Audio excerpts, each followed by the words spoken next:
Toniiight, Jeff takes over the show with his wife as they dish out relationship advice to some listeners who sound a lot like MacGyver characters. Will we find out why any woman would marry Jeff?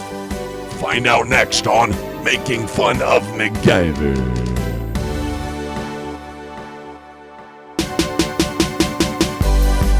It's Making Fun of MacGyver, a rib-tickling takedown of our favorite 80s adventure show, Alice. No, it's MacGyver. Starring Sam Jordan as the skeptic, Mike Garland as the diehard, and Jeff Hess as the scientist. Name's MacGyver.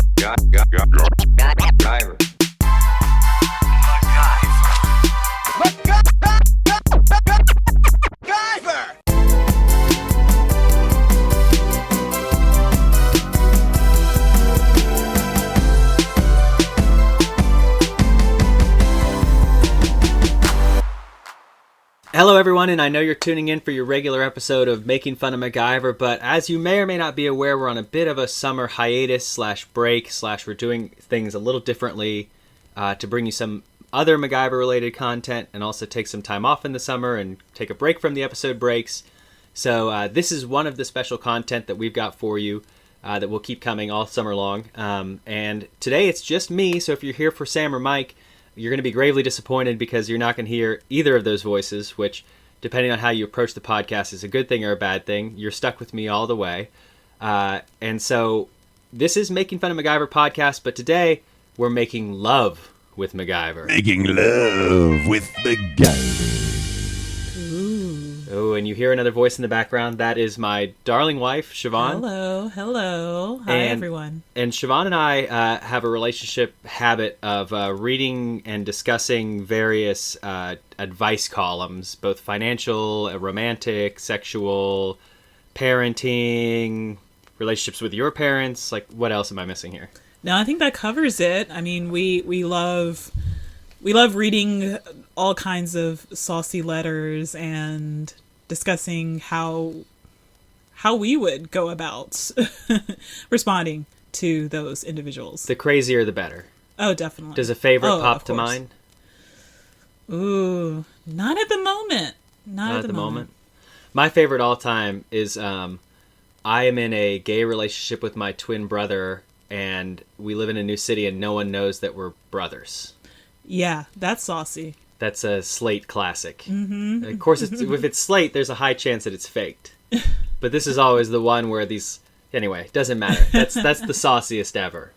So I'll try to make these extra saucy for you. These are real, actual letters sent to us by real, actual viewers of the show and listeners of the podcast. So, lest you think that these are in some way me taking plot points from an episode and writing a letter from that character's perspective, or inventing these as though they are connected to various different episodes of MacGyver from the first and second season, don't get it confused. It's not like that. Not at all. It's not like that at all. So for the first one, we actually have one of our viewers called in, one of our listeners called in on our hotline and left a message. So let's go ahead and we'll play that right now. All right, let's do it. So I've got kind of a interesting question. It's from my past. I've since remarried, but there's a guy in my past who I think about all the time, and I wonder if he was wrong for something that happened. Basically, after an impromptu lizard meat dinner, we impulsively made love by the campfire. I know that sounds crazy, but it actually was beautiful. He was very tender and very generous. But the next day, we were on the run being chased by corrupt soldiers in Central America. They had us cornered. These two armed thugs were definitely going to do something pretty bad to us. So that's when this man, my lizard lover from the night before, picked me up and actually threw me at the soldiers as some kind of a distraction technique. It was so crazy. We wound up escaping, but I still gotta tell you, I wonder if what he did was right. I've never really gotten over it. Am I just overreacting to this lack of chivalry? Please let me know if I should let this go or bring it up to him. I'd greatly appreciate it. All right, so we got the lizard lover here who flung his paramour at some dangerous villains in a gambit that actually worked to allow them to escape. So Right. who's in the wrong here? Ooh, okay, so I'll start off this one.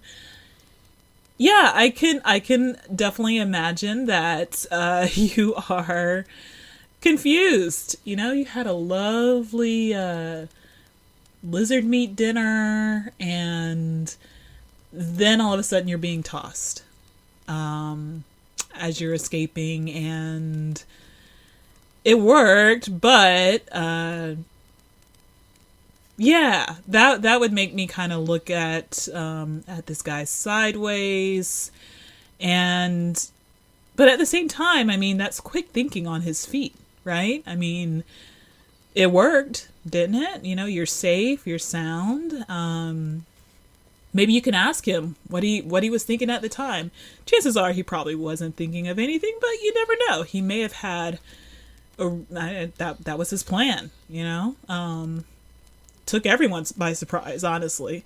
What would you say? Well, I mean, the first thing I think we should talk about is that she clearly didn't consent to the chucking, because at no point in the letter is she like, we described the plan and I was in on it, so he sprang this on her unexpected. This is very true. And consent is a big part of being in a relationship, especially a sexual relationship. And it's important to remember, like, you can revoke your consent to being involved in any kind of, like, intimate interaction at any time. Right. And to me, it sounds like the lizard lover doesn't put a whole lot of stock into the letter writer's worth. I think the one night stand is, and then just throwing her like a piece of meat at some potential threats kind of shows to me that he doesn't value her as a person. So I definitely think it raises red flags.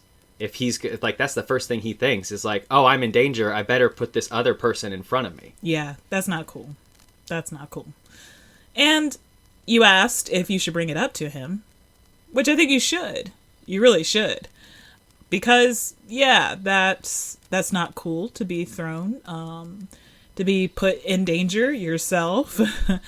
And you should ask him about it, because you don't want that to happen again, right? If you choose to stay with this guy, which... Well, she's married to somebody else now. Oh, is so she? She's not married to the lizard lover. Oh, the lizard lover was a one night stand / 1 day chucker, thrower of person. I assume she knows where she can reach the lizard lover, because she's like, should I bring it up to him? So she probably knows how to get a hold of him. Yeah, and why not? And why say not? What? I mean, well, she is married, and chances are she's probably not ever going to see this person again. So only if you want to get this off your chest, or potentially stop this lizard man his chucking of other people, so he is aware that this is not cool, and that's all. Bye, I'll never see you again. Yeah, I think you definitely made the right choice not to marry him, because like it's like a level of recklessness that's kind of shocking, and I think it reflects very poorly on him, and that you made a good choice to go with somebody else. You're probably right that you should bring it up to him, if for no other reason than to make clear that how you feel about it, but also from the letter, like, how do you feel about it? Are you happy to have survived and like you have this wacky tale, or are you hurt that he treated you in this way? We're missing that little bit of information, aren't we? No, I don't think it's missing information. It's what you need to think about. Right. You know, because it's like there's these two conflicting emotions. One is like this wonderful night before, and then the next is this terrible morning after. Right. It's like he stayed the night and made bad pancakes. Right. You know? So is this terrible morning after enough that, like you said, it upsets you and you feel like you need to address it with the person? So what's your final advice then? What do you say? So my final advice would be to let him know.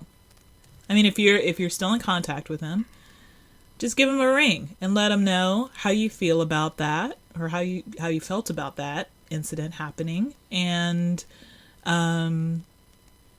what you preferred that, you know, that he did, maybe, but I think just stating that you're upset with the way that he treated you.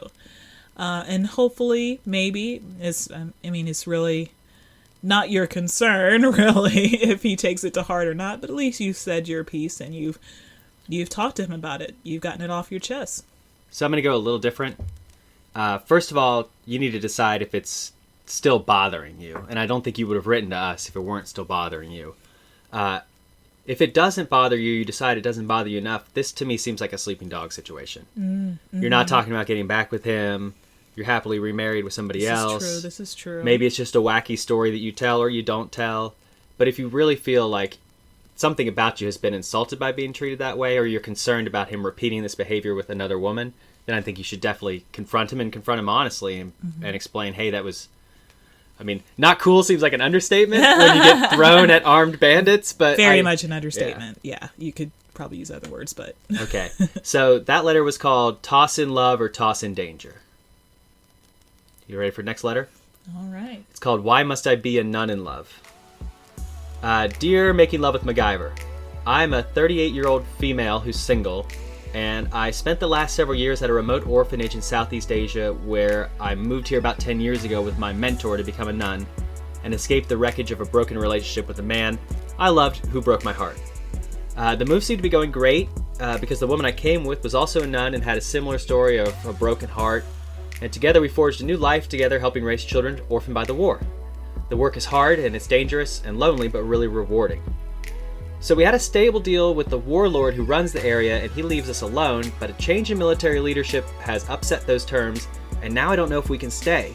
So the head nun called America for rescue for us and the children. Little did we know, the man they sent to save us is my old flame. Ooh, and to make matters even more complicated, he brought along his friend, who is the older nun's also old flame as well. Double O. Now both of us are coming face to face with the men who broke our hearts. Making love with MacGyver, what do? Do I turn my back on the nunnery and my religious devotion to these children and rekindle my relationship with the one who got away? Or do I stay loyal to my commitment to God? I guess, first of all, my question would be is the approval or the jumping off together with the older nun something that's important to you? Are you looking to your older friend for guidance, and the two of you are going to leave the orphanage together because you came to the orphanage together? So I don't know if you're waiting for the other person to give you permission, or to know that the older nun is also going to go with her old flame, and that she's giving you permission to leave this joint venture together, whether that's by joining the older old flame, or by just sticking with you, or just telling you that it's okay. But you also need to factor in what's going to happen to these children. Mm-hmm. You clearly mentioned that this is an orphanage where it's a very precarious situation. It's a war situation. These children are in a lot of danger. And you can't save them all, but the ones you have already taken in, you've made an explicit promise to care for them. So I would say to you, the first thing you need to do is figure out what to do with this dangerous situation and whether you can get these children out of the orphanage in the country that you're in before you even then consider whether this relationship is an option.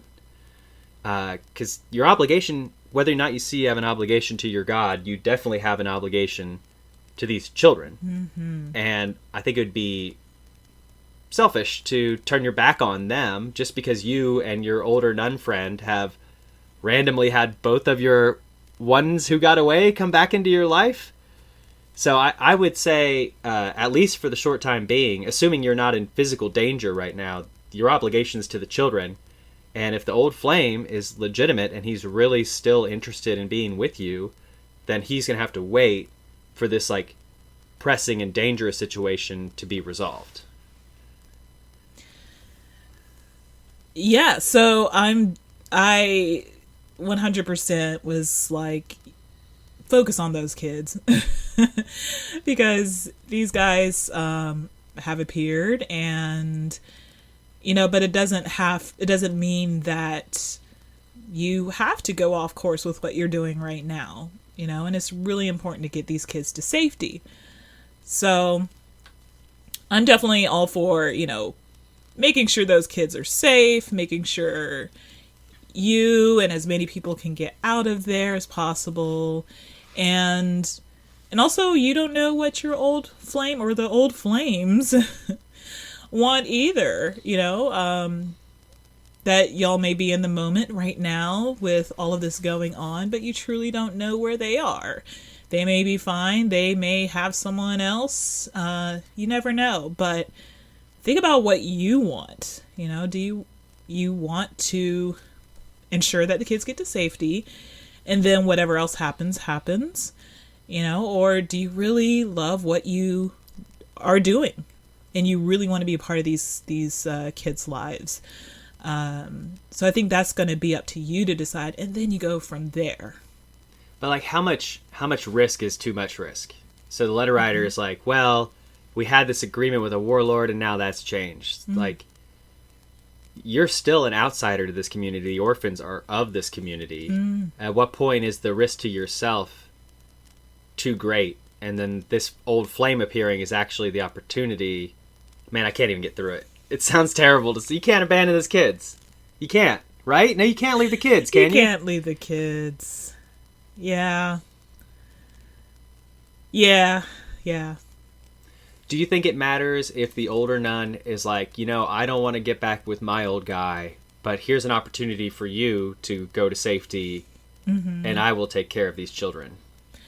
That's a possibility, right? Like, both of you are in it together, and you don't want to just, like, up and leave.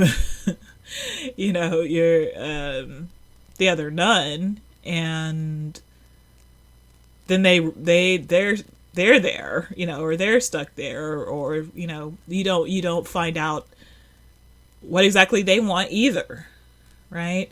So I think it definitely, they should be the first person actually you should probably talk to get a temp on things and see how they're feeling. Would you believe them though if they were like, yeah, it's okay, whatever, go? Isn't that the kind of thing a nun would say? Like, I know it's dangerous. I'll take this on responsibility. But like, so, even if the older nun gives you permission, what if the older nun's old flame stays in your place? So you and the younger guy, who have a lot of life ahead of you, still head off, and this old nun and her old friend stay behind the orphanage, and he takes your place. Oh, see, that's an option. It doesn't just have to be you. They could stay, right? They could stay and help you with the kids. Well, and also, there's no indication from the letter that the old flame is interested in getting back together. Right, and that's kind of where I'm at, where for sure that you're can't even think of the word. You're dedicated to the kids. So they show up. But, you don't have any clue what they want. So really, it's about you and the other nun and your commitment to these kids. That's your advice? That's my advice. You gotta stay in war-torn Southeast Asia, where men who eat lizards might fling you at armed guards. That's a different letter, isn't it? That's a different letter. Okay. Different letter. You have to stay in war-torn Southeast Asia, even though you might have the opportunity to flee to safety and build a new life with the man of your dreams. Assuming he wants to build That's a true. life with you. That's true. Yeah, I think I gotta agree with you on this one. I think your obligation to these children overrides a grass is greener situation with a relationship with someone that you don't even know that it's possible. You don't know what the older nun is thinking because you haven't talked to her yet. But also, a lot of people draw strength from their religious commitment, and I think you'd feel really bad about abandoning that. And I think you'd feel even worse because you've come to care for and know these children. And you could live with this man, but you would always be haunted by the children you left behind. The memories of the kid. Yeah. So I think I'm going to agree with you here. You got to stay with the kids. You cannot take the path not taken and go back with this man, who may not even want you anyway because he left in the first place. True. Like, take no for an answer, lady. Jesus. Anyway. This letter is called Puppy Love or Full Grown. All right. Dear Making Love with MacGyver, I, 19-year-old female single, am in a bit of a tough spot. I have fallen for an older man. A little backstory. I come from a tough background and got myself into a bit of trouble. To clear up my legal issues, I had to join a youth retreat for delinquents to avoid jail time. At first, this was great, and no one took it too serious, and I was learning cool new crime stuff. In fact, we treated the leader so badly that he left and his friend had to replace him. But now everything is different. All the boys in the group suddenly respect this guy, and I find myself falling for him. He has dreamy eyes and a flowing mullet make my heart skip a beat. And he can bake. Total package. The only problem is he's nearly twice my age. I think I'm ready for a relationship, but he tells me I'm too young. How can I make him love me? Puppy love or full grown? How can I make him love me? Well, that's a young girl's writing right there. Yeah, you know, how can I make him love me? You can't. You can't make someone love you. Sorry. And he spoke his truth, and he told you you were too young, and that's okay, right? If that's what he doesn't want, he doesn't want a younger person, then it's good that he was upfront with you and didn't bring you along and whisper sweet nothings into your ears to lead you on. He was upfront. So, sorry, you'll find someone else. Someone else will come into your orbit. So is the age an issue, or is it just the fact that the man already told her no? Because she said she's 19 and nearly twice her age. So somewhere 35 to 40. Right, yes. So is that too, like, is it appropriate for a 19-year-old woman to date a 35-year-old man? That really depends on the relationship. I don't think that's for any of us to say. Yeah, it is. This is our advice podcast. Well, you know. Would you have dated a 35-year-old man when you were 19? No. Okay. No. But that's me. But, I mean, it's not like it's something we haven't seen before. Where, you know, folks have a large age gap, you know, and it depends on those two people and what they want in life and their goals and all of that, you know, how they yeah, I guess just what kind of relationship they want. That's up to them. So if the guy had said, yes, I'm interested in you too, even though you're young enough to be my daughter, you're going to say, go for it. Yeah, she's an adult. What if the genders are... What if he's 19 and she's 38? Same thing. Same thing? Same thing. You know, it's not... Isn't it... I think most people be like, get it, mama. Does it seem different when, like... You know, they're... I think we're... I want to be careful here. Yeah. Yeah. Because it's kind of split, right? Like, there's traditionally older men date younger women. Yeah. Yeah. And... until fairly recently, like an older woman dating younger men was very derogatory. Call them cougars and things like that. So where it was predatory for an older woman to do it to a younger man, but it was like kosher for an older man to do it to a younger woman. Right, right. But if you are an adult, right, then you're allowed to make your own decisions, really. So, yeah. I want to bring up another issue, though. Like, I'm really skeeved out by the power dynamics here. I don't know if she can, at this point, enter into a consenting relationship with him, because he came in almost like a teacher / prison guard situation, where she said she's there for like some kind of way to avoid jail time or criminal activity or something like that. And so this is a legally mandated thing that she's required to be at, and this man has the authority to sign off on whether she passes her obligation to the state or not. Ooh, yes. Do you believe that teachers and students can have consenting relationships? That is a different dynamic. Yeah, I totally forgot about that in the letter. But yeah, no, that definitely adds a very, very uncomfortable layer to it, because yeah, he does have this power, and yeah, I would agree with that. I would agree with you on that.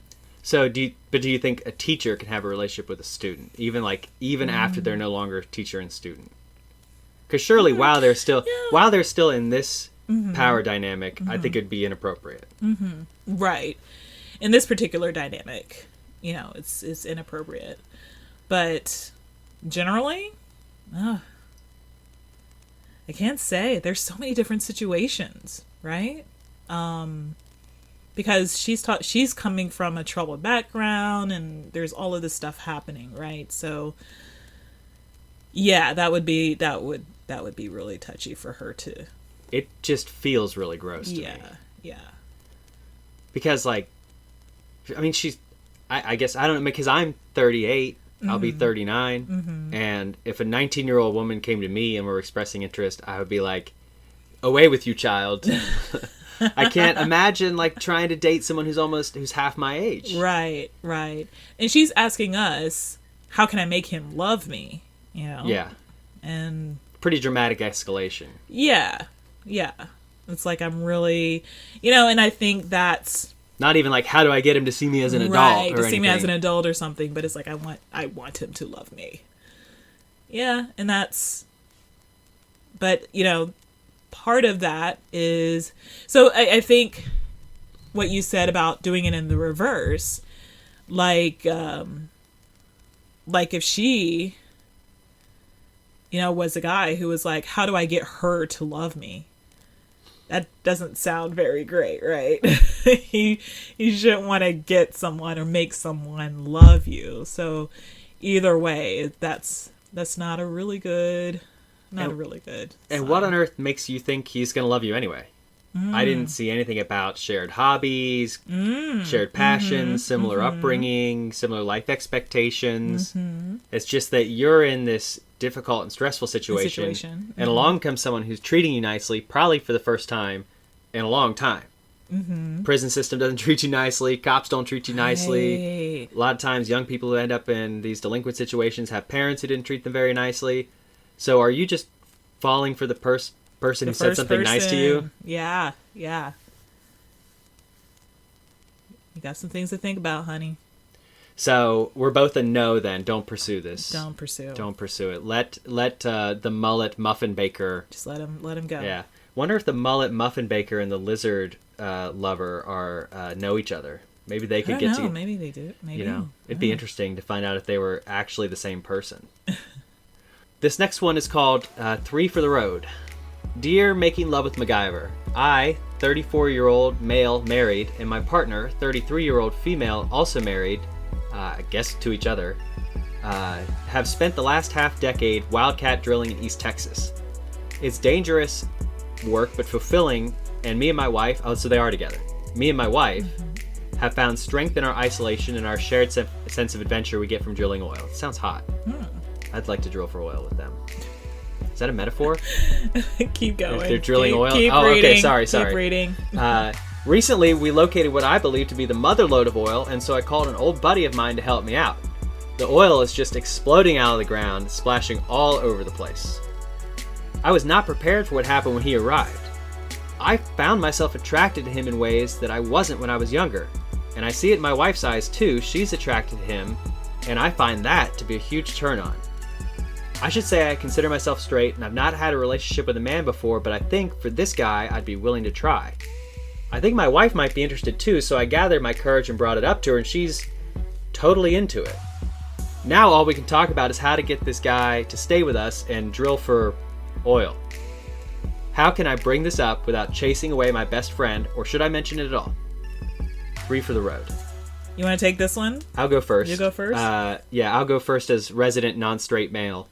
First of all, congrats on the courage to bring this up to your wife.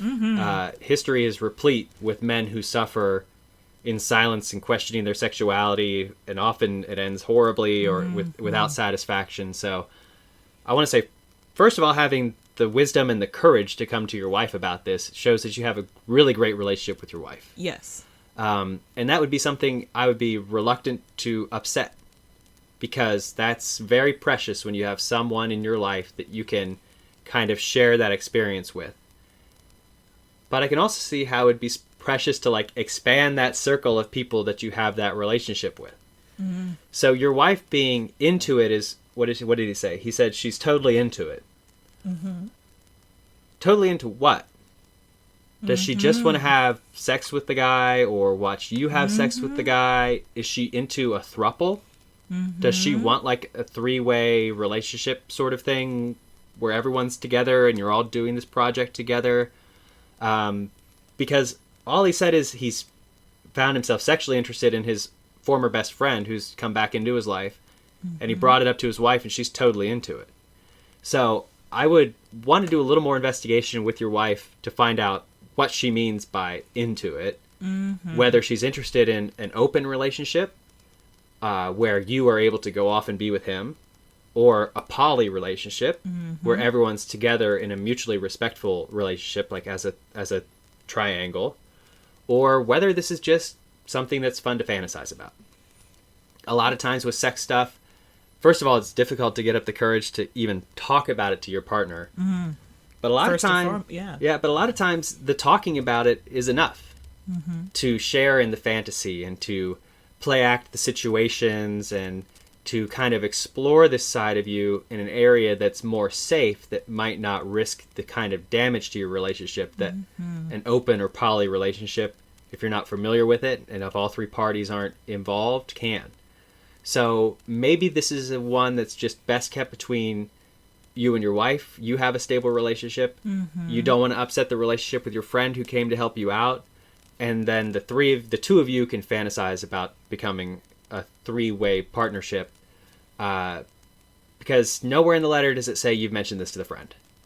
Right. So we have no idea where this person's coming from, and without a little more information on that front as to whether or not the third person is involved, my advice right now would be it's best kept between the 2 of you and your relationship. Yeah, so everyone's there right now to solve this big problem, right? Your friend's there, is coming together with y'all to solve this major problem.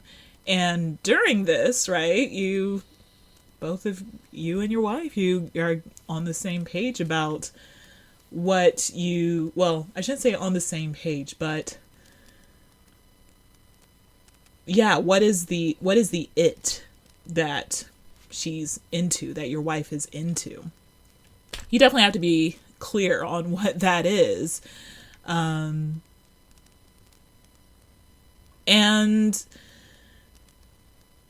yeah, I think that's kind of going to be my advice, is just make sure you're clear about what it is, because the 2 of you, you're married, you have a foundation together. And if this is like your first go, then there may be a lot of there are things that could be complicated about bringing someone else into the relationship. So you don't want to just sort of knee-jerk talk to your friend and invite your friend into something that you can't even be clear with your friend about the dynamics of what you and your wife want and what you've agreed upon. So I'm definitely going to support Jeff here in saying that you might need to slow your roll a little bit and just have that conversation between the 2 of you. That could be enough. Or you might want to pursue it some other time, But you don't want to rush this. You definitely don't want to rush this. And you're definitely right about something else, which is you don't want to spring it on either one of them. That meme where it's like the older couple across the bar is looking at you. It's that you don't want to pull that. You don't want to do it. You don't want to like accidentally have him walking in on you guys having sex or something and like hoping that that'll make it happen, or like springing it on her. This is definitely a situation where, going back to the first letter where I was talking about the consent, yes, which is you need to make sure everyone's on the same page here. And I think there's still a lot of like cultural baggage about this kind of thing. I guess poly relationships people are talking about them more. I don't know if they're becoming more common, because I have no idea, but it feels like people are talking about them more. It's just, it feels like adding too much explosive to the mix that you're already in. To an already explosive mix. Situation. Yeah. And because you are isolated, doing this drilling is fun and exciting and stuff, and this guy breezed in out of nowhere and you had this big adventure together. What's it going to be like in 3 or 6 months? You know, is this just this, you're bonded by the stress of this situation and thrilled by the appeal of these new emotions that have woken up inside of you? Or is this how you want to build your life for the next 10, 15, 20 years? I'm a no. Don't pursue it? I'd say don't pursue it. If you were going to ask the guy, because you already talked to the wife, let's say he sorts out the wife, or the wife's like, yeah, we could share him or whatever. Like, how do you approach the friend then if you're the male, if you're the letter writer? So then basically the next step. So if you both talk to each other, you find out what you each want, then you could talk to the friend. Well, now I think you have to be aware that, because you ask about chasing away your best friend, you know, that's your best friend, right? I mean, so you have to consider that your best friend may not want to take part in it, and that on top of that, your best friend may not end up being your best friend anymore. Maybe they are very uncomfortable with it, you know, so you kind of, I wouldn't put any expectations, right, on the friend or anything, because it's okay for them to be able to say what they need to say, or if they feel uncomfortable, if they want to remove themselves from the relationship. And that's kind of a caveat. That's a really tricky part to all of this is bring in someone you really care about who's been your best friend, and changing that dynamic by now being in a relationship, right? Yeah, it would be a renegotiation of the terms of your existing relationship. But when we talk about these things, I say this all the time, which is that's what relationships are. Yes. It is an ongoing negotiation of where your boundaries and expectations and desires are. Yeah. I feel like the letters we read very often is someone feels like a relationship term is set in the past, and time has passed, and now those relationship terms have changed, and the person feels like they weren't ever given the permission or the time or the space to like agree to those changes. Definitely think about the possibility of losing a friend, the possibility, or actually giving your friend time to think about it. But also too, your friend is their own person, and they, you know, like you and your wife have had an opportunity to talk. And so if they are with it, then they have to also, you know, talk with the two of you about their own boundaries and, you know, what they want and what they're looking for. And then see if it even, you know, goes with what you two initially wanted. And then you have to renegotiate again. So then what's your final advice for 3 for the Road? I'm gonna say no. I'm gonna say just hang out for a bit, you know, because this is all new, and you first got to find out what it is that your wife wants, and I think it's just part of a larger discussion that you and your wife would need to be on the same page about before bringing in another person, and not just some other person, but someone you have a long relationship with, your best friend. So I'm going to say no, but with the caveat that, you know, after you've had a chance to talk about it, then you know where you're going to go from there. You know, it may just be that, yeah, you're all wrapped up in this moment, and you find out after a little bit that, oh, you know what, that I was just feeling some kind of way. Yeah, I think that's the right advice. So I think that's the same advice I would give, which is, you know how to get a hold of this guy, because obviously you're able to get a hold of him to have him come down here.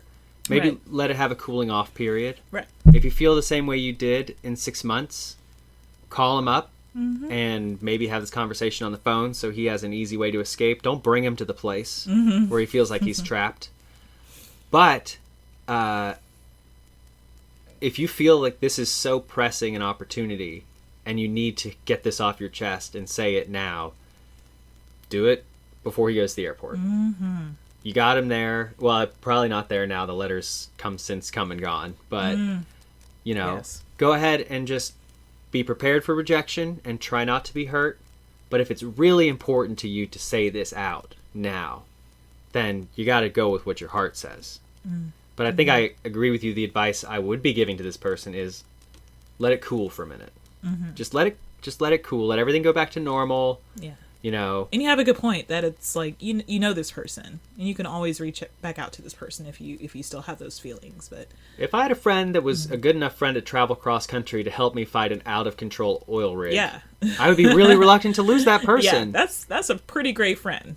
I mean, I got 2, 3 people in my life that would come and do something of that magnitude with me, and to the potential to throw that away, I think I'd be really reluctant to be that cavalier with it. We got one more. Are you ready? Yeah. All right. This is a money one. I know you like money advice. It's called, Does He Owe Me or Do I Owe Him? Dear Making Money with MacGyver, Making Love with MacGyver. This is not a letter about romance, but it is about a relationship and money. I, 40-year-old male single, feel like my friend owes me for a plane that was crashed during a recent adventure that we had together. A little backstory, my friend is very handy and smart, and he helped me out a couple of jams in the past, and I usually show my thanks with some friendly pranks and also sharing the spoils of our work. Usually this works out well, but the last time was different. I sort of withheld some details that didn't seem that important at the time, but turned out to be kind of important, but this doesn't matter. We accomplished our task, but not without some expenses. I had to crash my plane and fake my own death. Well, I think he owes me for the plane. It's my only means of work because I am a pilot for fly-by-night airlines, and I take contract work after hours, and the plane is the only way of paying my bills. The thing is, my friend says he doesn't owe me for the plane since I misled him about the plans in the first place, and if he hadn't come, I would have never lost the plane. Does he owe me a plane or not? I'm taking this in right now. So you crashed your plane and you faked your own death. So now you're reliant on this cash flow, right? Maybe should have thought about that before crashing the plane. Yeah. First of all, you know, and you withheld information. You withheld information to your friend. Like, I'm sorry, but, you know, I think that, I don't know. I think that because you didn't have this conversation in advance and just going off of your previous, at least what you're telling us, you know, just how you would show your thanks, and he has helped you out in a couple of jams, and this time it happened to be that your plane crashed and you had to fake your death too. Oh yeah, and that. Yeah. So yeah, I don't think your friend owes you because it's there's just all kinds of things happening right now. You know, you didn't talk about it beforehand. And you didn't have an agreement about what would happen if something happened to your plane. I need to fake my own death. Okay, so you probably couldn't have foreseen that, but you misled the friend too. So as a friend, for me as a friend, then I'd be like, you know, you didn't even give me all the information up front. You know, like that's a trust thing that you should have with your friend. What would you say, Jeff? Yeah, I think the deception to start the whole thing, it puts you on the hook for the plane. It'd be different if you guys had coordinated this plan together and if he made some mistake that cost you the plane or something like that. But the letter just says, as part of our escape, I had to crash my plane and fake my own death. And I guess I see where he feels like I'm owed because I destroyed my plane so that everyone could escape. And I don't think that's necessarily inaccurate. He did sacrifice his material possessions and personal thing that is the thing that makes him that's money pretty big, yeah. to ensure everyone else's life, and that some compensation would typically be in order. But what makes it different is you lied to your friend on the front end about what you needed him for. And then you put him in a dangerous situation where you had to crash the plane at all. So I think because of the deception at the start of it, the friend is off the hook from the damages. Because they didn't know what they were getting into, they didn't agree to what they were getting into, nor did they agree to not have you crash your plane as part of it. It just seems to me that when you lie to your friend on the front end and bring them into something dangerous, you kind of own whatever happens after that. Yeah, that's really it. And you're having trouble right now with the contract work piling up, and you have no plane, right? You need funds.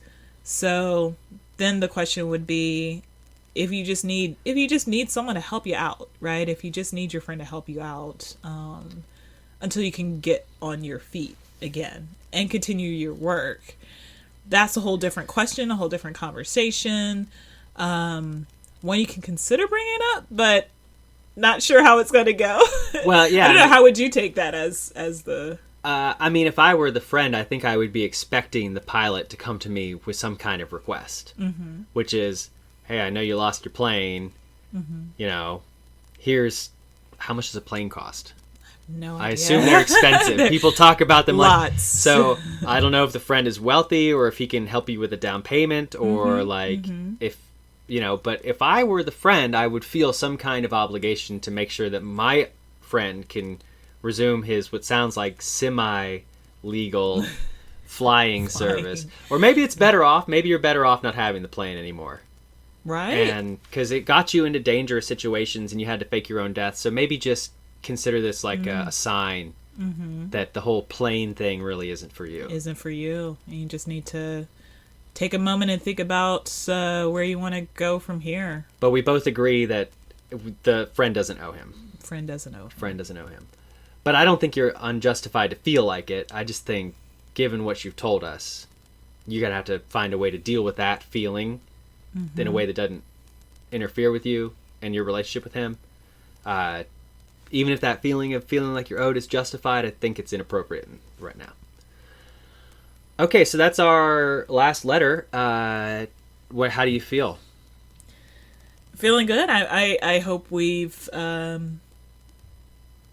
given some good advice to these folks, or at least given them some little nuggets to think about. So that's been Making Love with MacGyver. I want to thank you for joining us, and I want to thank my wife Siobhan for being part of it. But most importantly, I want to give a gracious hat tip to our Patreon patrons, including Mia in Canberra, Australia, who reminds us about the importance of being an organ donor, like me, and checking in on friends and family to make sure they're doing okay. Bo in Fort Myers, Florida, who reminds us that making people smile has a real-world impact. Claire in New Jersey asks, why can MacGyver defuse bombs with paper clips, but can't keep a girlfriend alive longer than 2 episodes? Go to deadfictionalgirlfriendsreport.com for that answer and more. Caesar from Parts Unknown, who is a testament to the power of MacGyver, as the show cuts through language and age barriers for him as he watched growing up in Spanish with his grandmother. Christian in Norway, who is a big fan of Stabæk football and Aas beer, and one of the all-time great bands, Aha. Matt Minster of Minneapolis, Minnesota, who reminds us about the importance of mental health awareness. Treat yourself with kindness. Please reach out if you think you might need help. And Vivian in Taiwan, who informs us there's a lot of MacGyver fans in Taiwan. And thanks, of course, to our first public fan and new member of the Making Fun of MacGyver Hall of Fame, Gary in Kelowna, British Columbia. Thank you for all your support. And please keep coming back where we keep making fun of MacGyver. Thank you.